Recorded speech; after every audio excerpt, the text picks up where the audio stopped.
Hello everyone, আমার নতুন একটা ব্লগে তোমাদের সবাইকে আবারও একবার ওয়েলকাম জানিয়ে আজকের ব্লগটা আমি শুরু করছি। আশা করছি আজকের ব্লগটা তোমাদের ভালো লাগবে।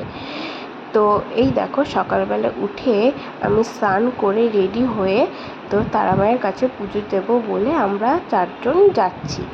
তো আমার ভাই যাবে না, কারণ ওর আগের দিন রাতেরবেলা ভীষণই শরীর খারাপ হয়েছিল, তাই ও আর যাবে না। তো এই দেখো, আমার মেন আমি পুজো দেবো, তাই মেয়েকে তো নিয়ে যাওয়াটা মেন। তো ওকে নিয়ে আমরা তিনজন যাচ্ছি মায়ের মন্দিরে পুজো দিতে। তো তারপরে দেখো এখানে কত সুন্দর সুন্দর জিনিস বিক্রি হচ্ছে, আর আমরা চলে গেলাম মায়ের মন্দিরে। আমি তো জানতাম না যে আমি আসবো তারাপীঠে। আমি তো ভেবেছিলাম আমার মেয়ের মুখে ভাতের পরই আর কি আসবো, তো তার জন্য অনেক কিছু প্ল্যানও করে রেখেছিলাম। তো হুট করে আমাদের চলে আসা হলো। তো এই দেখো, তারা মায়ের মন্দিরে আজকে কত ভিড়, কেননা আজকে হচ্ছে বিপত্তারিণীর পুজো, তাই আজকে এত ভিড়।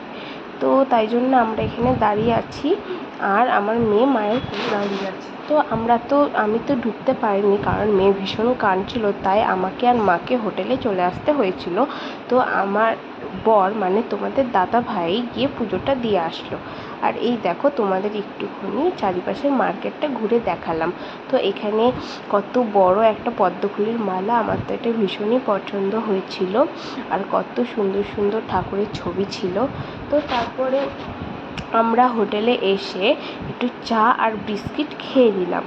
তো তারপরে আমরা বেরিয়ে পড়লাম বাড়ি যাওয়ার উদ্দেশ্যে। তো দেখো, বাড়ি যাওয়ার পথে কত সুন্দর বৃষ্টি হচ্ছিল, আর ভীষণই ভালো লাগছিল এই সুন্দর দৃশ্যটা দেখতে, তাই আর কি তোমাদের সাথে শেয়ার করলাম। তো আজকের ভিডিওটা এইটুকুনি, দেখা হবে অন্য কোনো ভিডিওতে। তো আজকের জন্য টাটা।